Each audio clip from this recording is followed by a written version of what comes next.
Bonjour et bienvenue dans Bulle à l'Ouest, le magazine de la BD bretonne. Chaque semaine, nous partirons à la rencontre des acteurs du 9e art de la région. Aujourd'hui, c'est un jeune auteur rennais, Laurent Lefebvre, qui nous accueille dans son atelier. Laurent a un emploi du temps très chargé. Il est l'auteur du comics Foxboy, qui raconte les aventures d'un super-héros qui se transforme en renard-garou. Le week-end, il parcourt les librairies et les festivals pour dédicacer et échanger avec ses lecteurs. Et il ne s'arrête pas là, puisqu'il réalise aussi de nombreux travaux sur le terrain, comme ici avec les jeunes du quartier du Blône à Rennes. On regarde tout de suite son portrait. Déjà tout petit, je faisais du dessin dans les marges de mes cahiers. Comme tous les auteurs BD, c'est une passion qui remonte à l'enfance. J'ai toujours lu de la bande dessinée. Et j'ai été marqué par le dessin animé Spider-Man qu'on appelait l'araignée à l'époque, et donc génération Goldorak, voilà. Le super-héros, c'est pas évident quand on est français, donc c'est pas ce qui s'est imposé le plus vite à moi et aux éditeurs, mais c'est à peu près à la trentaine venue que j'ai réussi, enfin après quelques livres, à imposer de donner ma version à moi d'un super-héros qui serait non pas dans les ponts de Brooklyn ou à Gotham, mais à Rennes. Le métier d'auteur de bande dessinée, c'est quand même souvent un métier de solitaire. Et moi, j'aime ça. J'aime bien ce que les journées passent en un éclair, et donc j'ai une vie de famille, tout va bien de ce côté-là.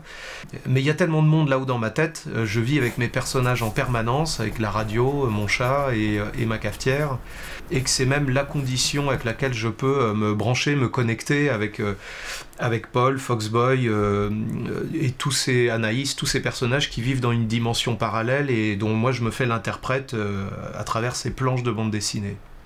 J'échange assez régulièrement avec les lecteurs, en tout cas j'hésite pas à leur répondre, que ce soit sur mon blog ou sur ma page Facebook. Ça me permet de prendre la température des questions, des attentes s'il y en a ou pas. Et puis, comme tous les auteurs, on a un peu souvent peur d'être oublié ou d'être tout seul, donc c'est vrai que c'est aussi rassurant pour nous de voir qu'il y a des gens qui vous suivent, quoi, qui ont envie de savoir ce que vous allez préparer.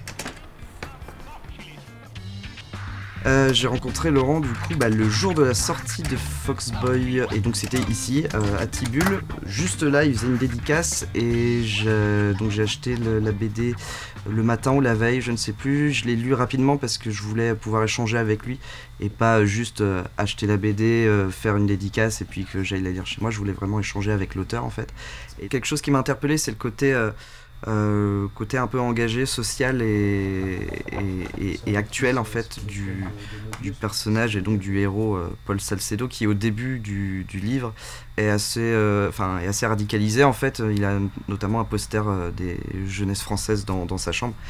C'est pas un gars très sympa en fait au début du livre.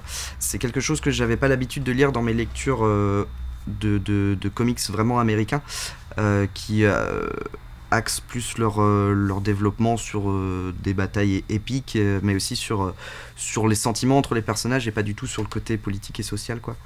Dans le tome 2, on voit, alors c'est discret, mais c'était à l'époque des attentats de Charlie Hebdo, et on peut voir un Je suis Charlie dans une vitrine. Et ça, c'est quelque chose que Laurent fait beaucoup, c'est de mettre vraiment de l'actualité dans ses bandes dessinées. Et ça permet vraiment de rendre crédible et solide le personnage et la mythologie de son univers. C'est quelque chose que je trouvais sympa, et différent. Pour moi, être professionnel, c'est s'adresser à quelqu'un. C'est pas travailler pour soi tout seul. Ce travail sur le terrain des reportages dessinés, que ce soit les trans musicales, Emmaüs, la ligne du métro, les maisons Castor, ou en l'occurrence les jeunes du CECL, c'est de raccorder avec le réel, de quitter la fiction, les super-héros, et de peut-être quelque part être un auteur qui n'aurait pas seulement, qui serait pas seulement une main, un dos tourné à l'ordinateur, mais une tête et des jambes. Je suis directeur du centre d'éducation citoyenne et de loisirs de la police nationale qui est implanté dans les quartiers sud de Rennes, le quartier du Blône. Et en 2010, au milieu des jeunes, on voulait marquer un événement pour les 10 ans, les anniversaires des 10 ans. Donc on avait trouvé que la chose la plus simple, c'était de faire un t-shirt à l'événement. Les jeunes sont venus vers lui, ils ont été curieux, et lui s'est pas du tout senti agressé par le comportement même un peu excessif de certains jeunes. Il est resté au milieu avec son crayon, et puis il a beaucoup parlé avec les jeunes pour savoir qu'est-ce qui était important ici, qu'est-ce qu'on faisait. Le bord de la mer, la bisquine, les quartiers, les activités qu'on avait ici. Dieu sait si j'en ai vu des professionnels ici en 20 ans, de tous bords d'ailleurs, mais des gens comme lui qui sont arrivés avec discrétion, sans jouer du clairon vraiment, qui est arrivé avec délicatesse et justesse dans son rapport aux jeunes, dans ce qu'il a fait, au niveau de la BD ou des t-shirts, etc. Dans son rapport aux autres, c'était vraiment tout à fait intéressant. J'espère que ce portrait vous a plu. Rendez-vous la semaine prochaine avec un autre auteur. Nous partirons à la rencontre de Gérard Cousseau, dit GG, scénographe et dessinateur prolifique, connu notamment pour ses nombreuses planches pour le journal de Mickey. À la semaine prochaine!